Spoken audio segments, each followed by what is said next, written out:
Light and Dark. Now some Greek converts who had come to Jerusalem for the Passover sought out Philip of Bethsaida, asking to meet Jesus. Philip spoke to Andrew, and they both went to speak to Jesus. Jesus responded to them, saying, "It is soon time for the Son of Man to be glorified. Unless a grain of wheat is buried in the ground, it will only ever be a single grain. But if it surrenders to death, it will bear a rich harvest. If you cling on to life, you will lose it. If you give it away, you will have it forever. If you wish to be my disciples, you must follow my path.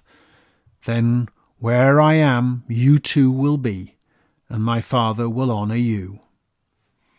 Then he continued, "But my heart is deeply troubled, and I am desperate to pray, 'Father, save me from what is coming.' But this is why I am here, to glorify God's name." And then a voice was heard from heaven, "I have glorified my name before, and will do so again."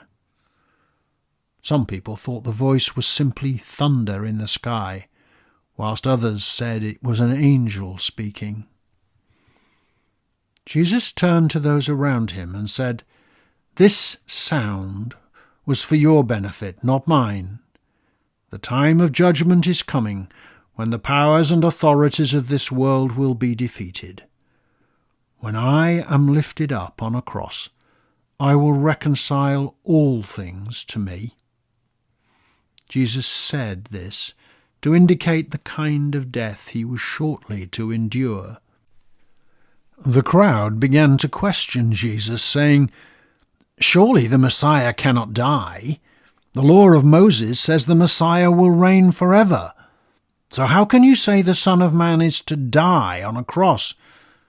Who is this Son of Man?" Jesus replied, "My light will shine just a little while longer. Walk in the light while you can, and before darkness comes. If you walk in the dark, you will get lost. Believe in the light while it is here, so that you may become children of light." And Jesus then went away to be on his own for a time. Who is this Son of Man to die upon a tree? Questions since the dawn of time for those whose eyes don't see.